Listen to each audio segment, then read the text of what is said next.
Dale. ¿Ya estamos? Estamos. Sí, ahora sí.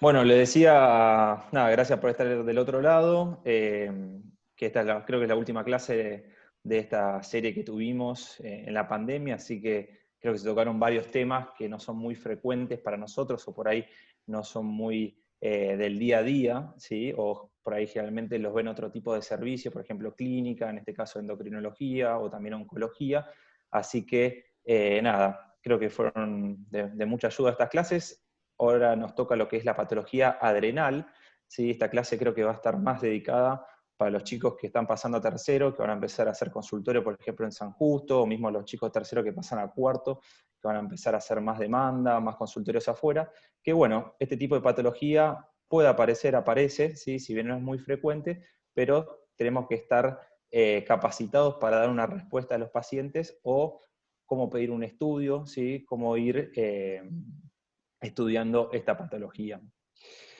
Con respecto a los objetivos, bueno, primero vamos a hacer un breve repaso de lo que es la anatomía y la histología, más que nada hablar de la vascularización de la glándula suprarrenal, también de la histología, saber que tiene una médula y una corteza.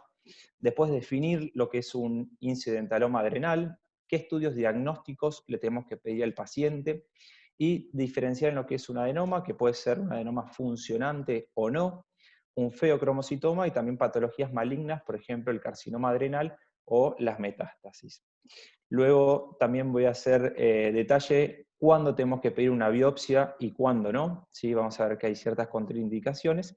Y por último, más que nada, hablar del tratamiento, ¿sí? Que es la adrenalectomía, las consideraciones preoperatorias, perioperatorias y los distintos tipos de abordajes para este tipo de cirugías. Así que vamos a comenzar. Sí, las glándulas suprarrenales son dos órganos que se encuentran en el retroperitoneo, van a estar en relación a lo que es el polo superior del riñón, tiene una forma triangular, ¿sí? Algunos autores la describen como si fueran gorros de brujo. Y en cuanto a la irrigación arterial, si vemos un libro de anatomía, se van a describir tres tipos de ramilletes capsulares que van hacia la glándula, unas ramas denominadas capsulares superiores, ¿sí? Que provienen de lo que es la arteria diafragmática inferior, que es la primera rama colateral de la arteria aorta abdominal, luego una rama capsular media, ¿sí? Que nace directamente de la aorta, y luego por último una rama capsular inferior que nace de lo que es la arteria renal, ¿sí? Si alguno tuvo una cirugía de una suprarrenectomía o mismo una cirugía del riñón, vamos a ver que esto no se ve así de claro, ¿sí? Sino que son distintas ramas arteriales que llegan a la glándula y bueno, uno las tiene que ir disecando una por una. No es así claro como se describen en los libros. Tampoco así de constante, ¿sí? Pueden aparecer ramas de otro lado. En cuanto a lo que es el drenaje venoso, sí es algo más constante y que vemos.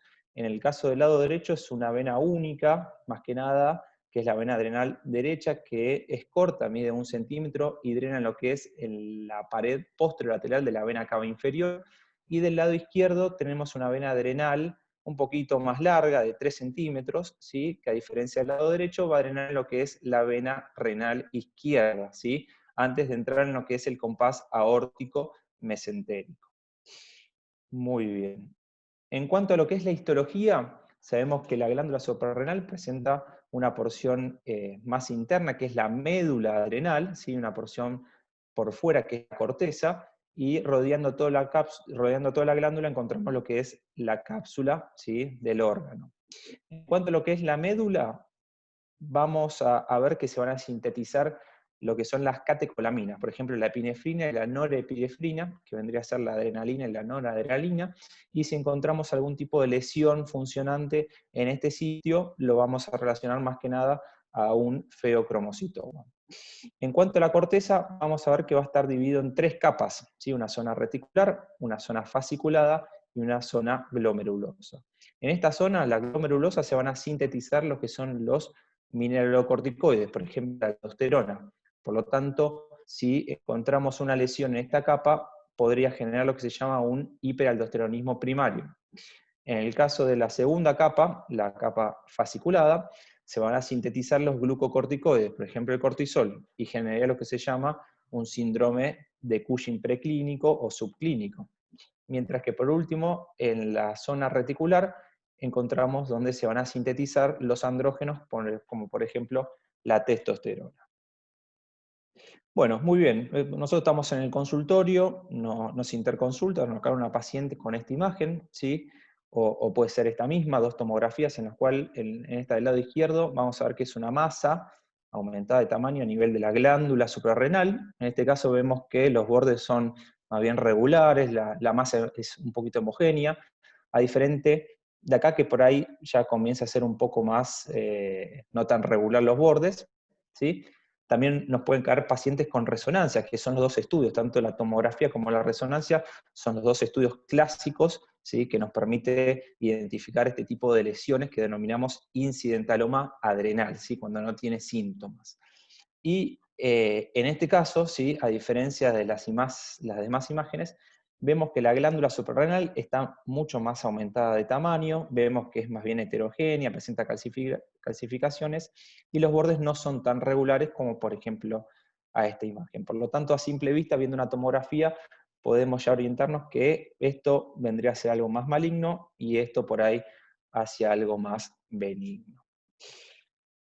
¿Cómo lo definimos a la incidentaloma adrenal? Como aquella masa adrenal igual o mayor a 1 centímetro. Sabemos que la prevalencia en nuestra población es cercano al 4% y es diferente en los distintos tipos de edades, ¿sí? Vamos a ver que en los pacientes jóvenes, menores a 30 años, prácticamente es casi nula, menos al 1%, pero si nos vamos a los pacientes mayores de 70 años, casi puede llegar al 10%, entre el 8 al 10% de los casos.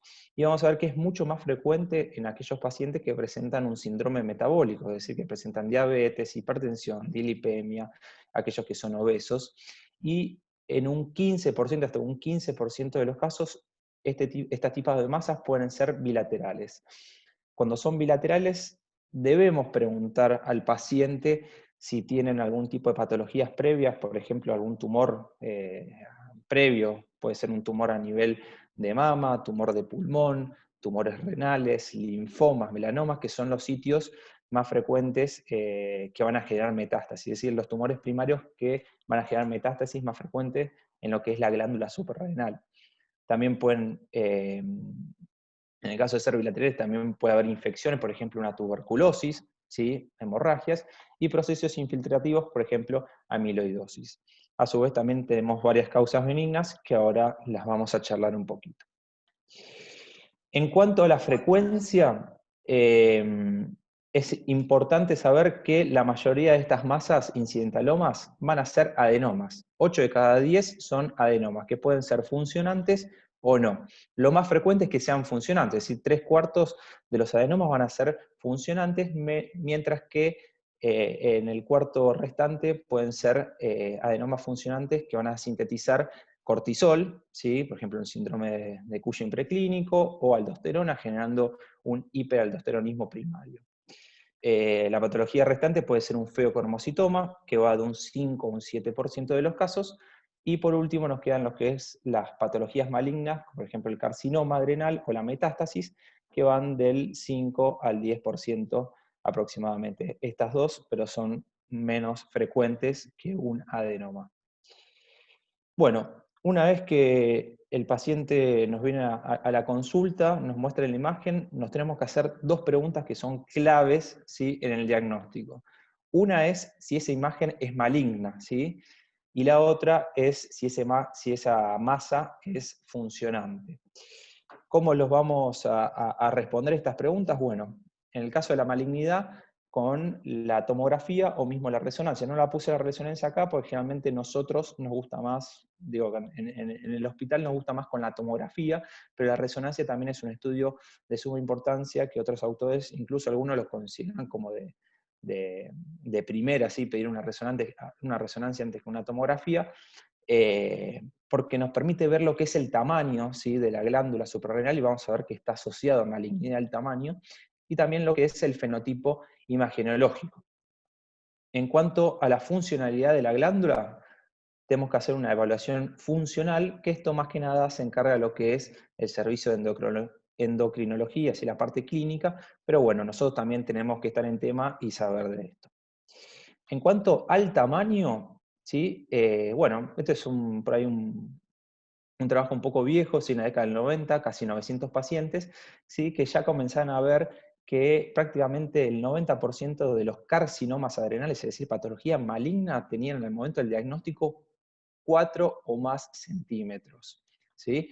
Este es un estudio de Barson y colaboradores en el año 2003, con un total de 1.300 pacientes.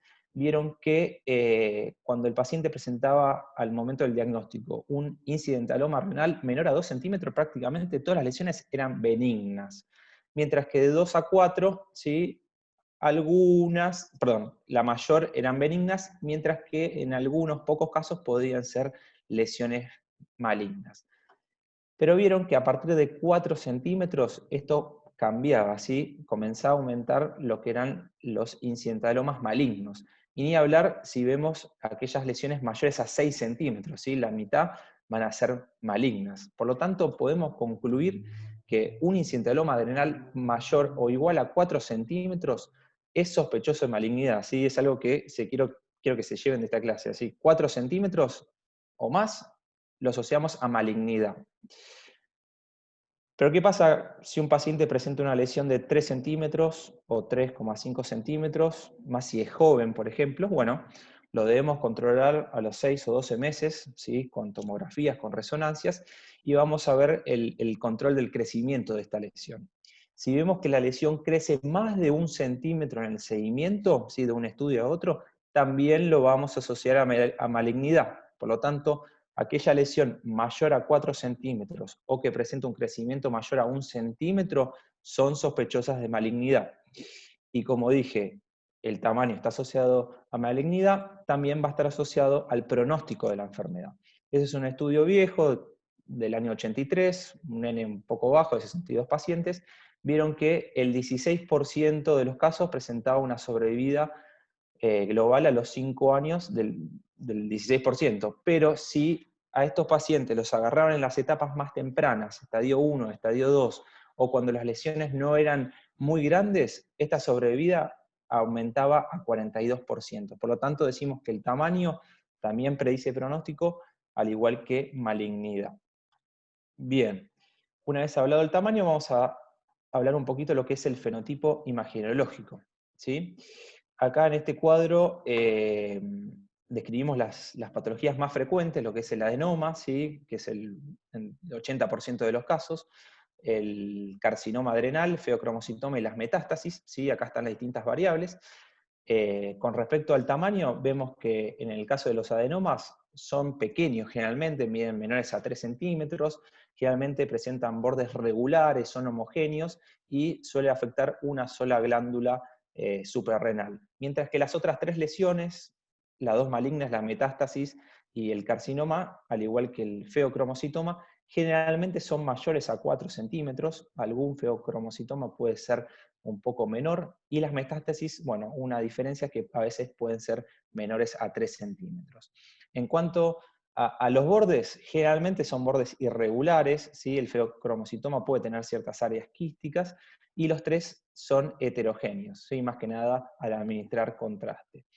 Y en el caso del carcinoma y el feocromocitoma suelen ser unilaterales, pero en el caso de la metástasis pueden ser bilaterales, como dije anteriormente. Otra característica importante son las unidades de Hounsfield. Es un sistema cuantitativo que mide la radiosensibilidad de los tejidos. Sabemos que los adenomas son ricos en lípidos, por lo tanto van a tener menos de 10 unidades de Hounsfield, a diferencia de las 3 otras patologías que presentan generalmente mayor a 10 o mayor a 25. Pero hay un 30% de estos adenomas que se denominan atípicos porque tienen bajo contenido lipídico, que presentan más de 10 unidades de Hounsfield. Por lo tanto, si nos presentamos con con un adenoma que presenta más de 10 unidades de Hounsfield, es muy importante tener en cuenta lo que es el washout. ¿Sí? ¿Qué es el washout? Es el lavado de contraste. ¿Sí? Y este principio se basa más que nada en las características vasculares de las masas, debido al número de vasos sanguíneos. Sabemos que un adenoma no presenta vasos sanguíneos, o muy pocos, a diferencia del carcinoma, de la metástasis o mismo de los feocromocitomas. Es decir, estos tipos de patologías van a presentar un aumento en el número de vasos sanguíneos, por lo tanto, el lavado es más lento comparado con el adenoma. Por lo tanto, concluimos que el porcentaje de lavado del medio de contraste en un carcinoma suprarrenal será mucho más bajo comparado con el de un adenoma. Por lo tanto, como lo medimos de 0 a 10 minutos, si esta masa presenta más del 50% del lavado, es decir, del washout, nos inclinamos hacia un adenoma, ¿sí? Que es otra de las características. Si presenta más del 50% en los 10 minutos, nos inclinamos hacia un adenoma. Mientras que si es menor a 50%, bueno, nos inclinamos a las otras tres patologías. Bueno, y ya por último, otra de las características es que tanto en el carcinoma, feocromocitoma, metástasis, puede haber áreas de necrosis, hemorragias, calcificaciones, y también a nivel del feocromocitoma pueden haber áreas císticas. Esto es un poquito un resumen, ¿sí?, de lo que dije anteriormente. Acá vemos que el adenoma suele ser por ahí una imagen pequeña, menor a 4 centímetros. Vemos que es homogénea, los bordes son regulares, y en este caso es unilateral. En el caso del feocromocitoma vemos que en este caso es un poquito más grande, mayor a 4 centímetros, no es tan homogéneo, ¿sí? En el caso del carcinoma, una imagen maligna, es fácil diferenciar, ¿sí?, con respecto al adenoma, que esto es algo maligno, ya que es heterogéneo, tiene los bordes irregulares, generalmente son mayores a 4 centímetros, y cuando encontramos imágenes bilaterales, como en este caso, y también que son heterogéneas, y también bordes irregulares, nos orientamos por ahí a una metástasis. Bueno, este es un tipo histológico no muy frecuente, es un tumor benigno denominado mielolipoma adrenal, ¿sí? Es un tumor benigno no funcionante de la corteza suprarrenal, va a estar compuesto generalmente por tejido adiposo y precursores hematopoyéticos, generalmente son pequeños, no como este caso, ¿sí? Suelen ser pequeños, asintomáticos, menores a 6 centímetros, y en esos casos lo único que tenemos que hacer es controlarlos a lo largo del tiempo, es decir, con una imagen, una tomografía, una resonancia, los controlamos. Pero, por ejemplo, en este caso, cuando son mayores a 6 centímetros, pueden generar, por ejemplo, un efecto de masa. En este caso vamos a ver que puede comprimir el hígado, puede desplazar lo que es el riñón y generar una hipertensión arterial secundario a un estiramiento de lo que es la arteria renal, puede generar hematuria, también una hemorragia retroperitoneal. Por lo tanto, en estos casos sí debemos hacer un tratamiento quirúrgico. Bueno, ya hablamos en cuanto a la malignidad de la imagen, ¿sí? Ahora lo que nos queda, si una imagen es funcionante o no, hay que hacer lo que es la evaluación funcional. Como dijimos anteriormente, entre un 10 a un 15% de los incidentalomas suprarrenales son funcionantes, ¿sí? Y los tres más frecuentes son el síndrome de Cushing subclínico, el feocromocitoma y el hiperaldosteronismo. En cuanto al síndrome de Cushing subclínico, bueno, es la más frecuente dentro de los adenomas funcionantes. Los pacientes pueden ser asintomáticos o presentar síndromes, por ejemplo, de Cushing, hipertensión, diabetes, obesidad, osteoporosis, etc. Y el test que tenemos que hacer para el diagnóstico del Cushing, o cuando nos presentan una imagen sospechosa de incidentaloma adrenal, es el test de Nugent, que consiste en aplicar 1 miligramo de dexametasona a las 11 de la noche y medir el cortisol a las 8 de la mañana del otro día, ¿sí? Si este resultado es mayor a 5, decimos que es positivo y tenemos que hacer pruebas confirmatorias, por ejemplo, cortisol urinario en una orina de 24 horas o cortisol salival. En el caso del feocromocitoma es un poco menos frecuente, 5 a 7% de los casos, la edad promedio es casi a los 50 años y suele estar asociado a síndrome genético, por ejemplo, al gen von Hippel-Lindau, al MEN2 o a la neurofibromatosis tipo 1. Los pacientes pueden ser asintomáticos, que son los menos, o presentar una triada, que es el dolor de cabeza, taquicardia, palpitaciones, sudoración, sofocos, ¿sí? Y la hipertensión puede estar o no, y es el síntoma o el signo principal. ¿Cómo lo determinamos al feocromocitoma? Bueno, un poco con el examen físico y las características del paciente, y también debemos determinar lo que son las catecolaminas y las metanefrinas fraccionadas en orina de 24 horas. Si el resultado es negativo y las sospechas siguen, podemos también determinar lo que son las catecolaminas fraccionadas en plasma. Como dije, la tomografía es muy útil para el diagnóstico, también la resonancia, ya que va a presentar una hiperintensidad en T2, ¿sí? Y una cosa importantísima es que si vamos a pensar en hacer una biopsia de esa lesión adrenal, siempre tenemos que descartar el feocromocitoma porque puede presentar crisis hipertensivas en el momento de la punción y puede llevar a la muerte del paciente. Y por último, una de las características también del feocromocitoma es que un 10% de estos casos pueden malignizar. Por lo tanto, vamos a ver más tarde que el tratamiento en estos casos es quirúrgico. Por último, el hiperaldosteronismo es el menos frecuente, 1% de los casos. En este caso, el aumento de la aldosterona va a llevar a un aumento de la reabsorción de sodio, sobrecarga de volumen con hipertensión y también supresión de la renina. El paciente va a tener una disminución del potasio, es decir, una hipopotasemia, hipertensión y también acidosis metabólica. Y el test que tenemos que pedir es la medición de aldosterona plasmática y también de renina plasmática y sacar el cociente entre ambos. Este es un poquito el resumen de las pruebas hormonales. Siempre que un paciente trae una tomografía con sospecha de un incidentaloma adrenal, aparte de ver si es maligna o no, tenemos que pedir estas pruebas hormonales, ¿sí? La prueba de la dexametasona del día previo, también las metanefrinas y catecolaminas en orina, y también las pruebas para el hiperaldosteronismo. En el caso de ser positivos estas, bueno, tenemos que pedir los test confirmatorios. Bueno, ¿cuándo pedir una biopsia a punción con aguja fina? ¿Sí? Cuando sospechamos metástasis o también para estadificar, ¿sí? Una patología, por ejemplo, un tumor de pulmón o un tumor de mama, si encontramos una lesión ahí en la glándula suprarrenal y no nos queda claro si es un tumor primario o una metástasis, podemos hacer una biopsia. ¿Sí? La biopsia es característico que no va a diferenciar entre un adenoma y un carcinoma, pero sí va a diferenciar entre un carcinoma y una metástasis. Y una cosa importantísima, que lo dije previamente, es que siempre tenemos que excluir al feocromocitoma por el peligro de desencadenar crisis hipertensivas con esta punción. Por lo tanto, siempre descartemos el feocromocitoma. Bueno, una vez que nos llega el paciente con la imagen, las pruebas hormonales diagnósticas, podemos ir ya pensando qué tipo de tratamiento le podemos hacer al paciente. En el caso de sospechar un fenotipo sospechoso, es decir, bordes irregulares, más heterogénea, presenta un washout menor al 50%, las unidades de Hounsfield son mayores a 10 y ese fenotipo es más que nada sospechoso. Puede ser un carcinoma adrenal, puede ser metástasis, puede ser un feocromocitoma, ¿sí?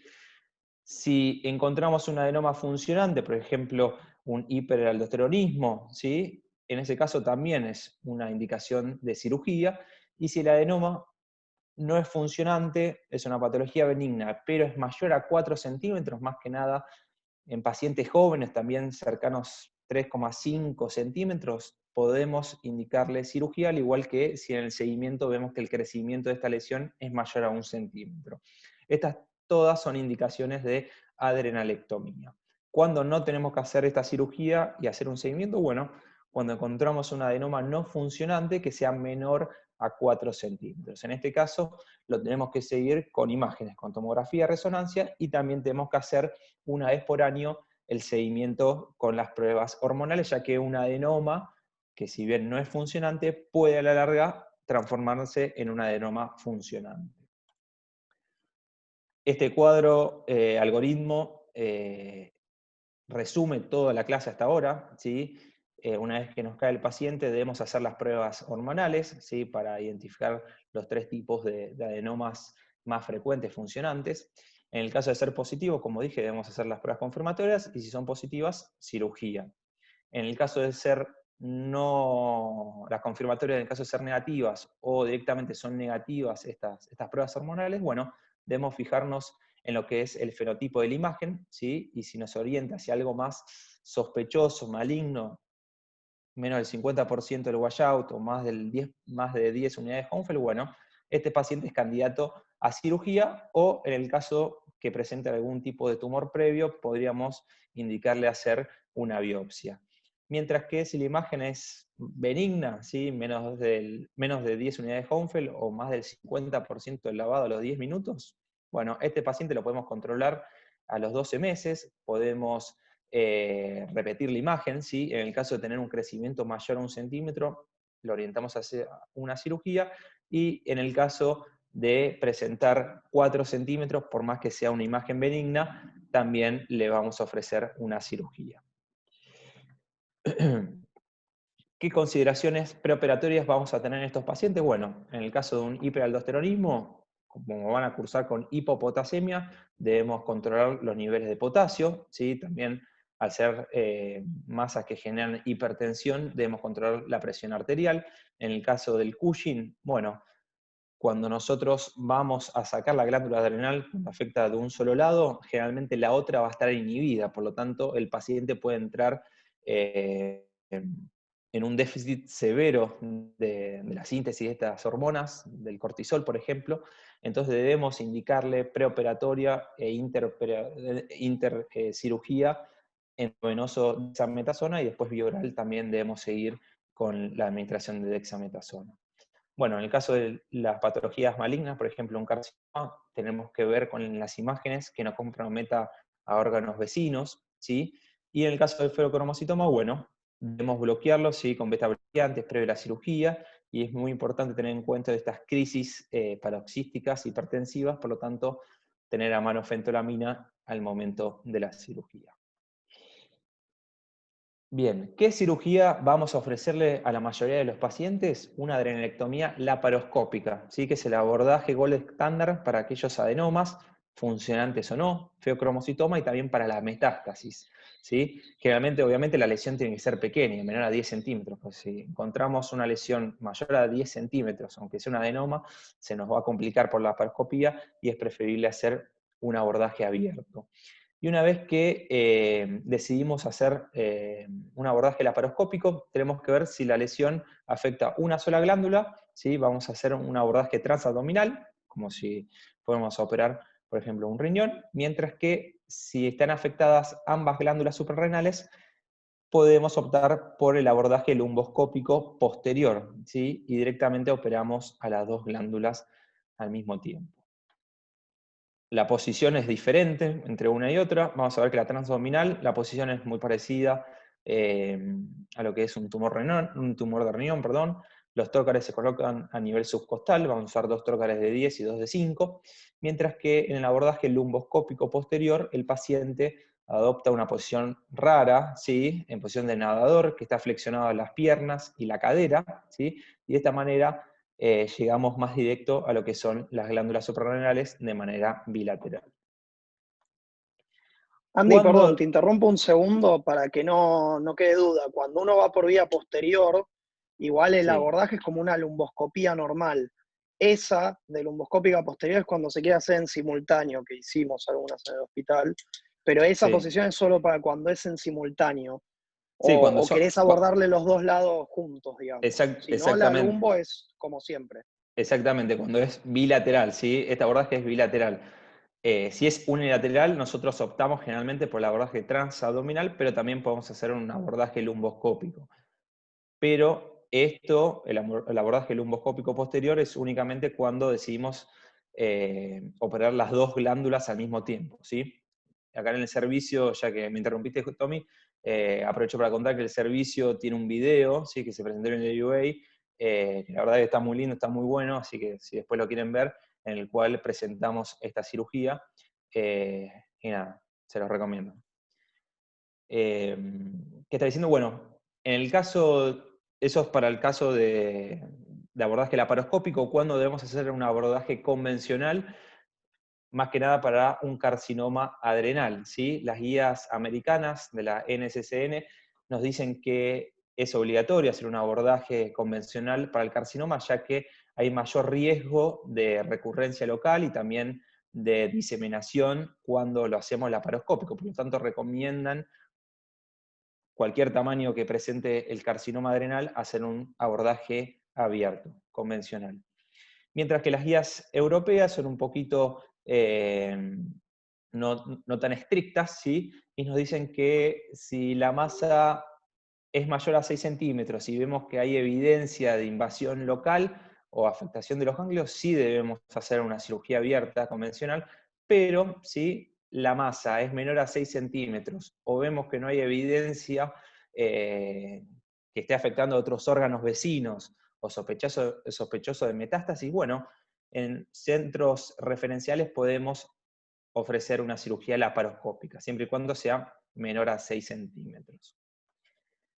Y por último, tocar el tema de lo que es la adrenalectomía parcial. ¿Sí? Yo particularmente no vi ninguna, y no escuché ninguna todavía en el servicio. Generalmente se aplica a masas pequeñas, menores a 3 centímetros, potencialmente benignas, cuando sean bilaterales, ¿sí?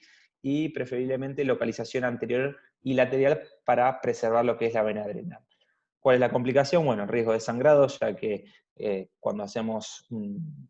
cuando queremos hacer una parcialidad de la lesión, hay mucho más riesgo de sangrado que si extirpamos en bloque todo lo que es la lesión y la glándula, y obviamente también más riesgo de recidiva a futuro. Por lo tanto, ya finalizando, ¿cuáles son los mensajes que quiero que se lleven? Es que este tipo de patología, si bien es poco frecuente, va a ir aumentando en prevalencia con el paso del tiempo debido al uso del diagnóstico por imágenes. ¿Sí? Cada día que pasa, a más pacientes le indicamos una tomografía, una resonancia, por lo tanto estos incidentalomas se van a ver cada vez más y nosotros tenemos que estar preparados por lo menos para darle una respuesta a los pacientes y saber para dónde encarar, así cómo abordarlo. Saber que la tomografía o resonancia junto con la evaluación hormonal son esenciales para el diagnóstico, ya que nos va a decidir si una imagen es maligna, ¿sí? O no, de acuerdo al tamaño y también al fenotipo imagenológico. Saber que la mayoría de estas lesiones son adenomas, el 80% son adenomas no funcionantes, y únicamente vamos a tratar estas lesiones cuando son masas grandes, mayores a 4 centímetros, o cuando presentan un crecimiento mayor a 1 centímetro a lo largo de las distintas imágenes y tomografías. Y por último, que el abordaje laparoscópico es el tratamiento de elección, ¿sí? Más frecuente para lesiones benignas o metástasis, mientras que el abordaje convencional únicamente estaría reservado para el carcinoma o lesiones mayores a 10 centímetros. Y en el caso de bilateralidad, es decir, cuando debemos abordar a las dos glándulas al mismo tiempo, podemos optar por el abordaje lumboscópico posterior. Muchas gracias y espero que se hayan llevado algunos conceptos, por lo menos, de lo que es las lesiones adrenales. Espectacular, Andy, ¿eh? Muy buena. Yo tengo una pregunta que en realidad Sí. para ya darle a Guillermo para que nos diga algún comentario y eso, pero dos preguntas puntuales. Primero, si la TC hay que pedirla con algún protocolo especial por esto del washout. Y después también hoy que mañana Pato tiene una y hablaban del washout absoluto y relativo. ¿A qué se refieren con eso?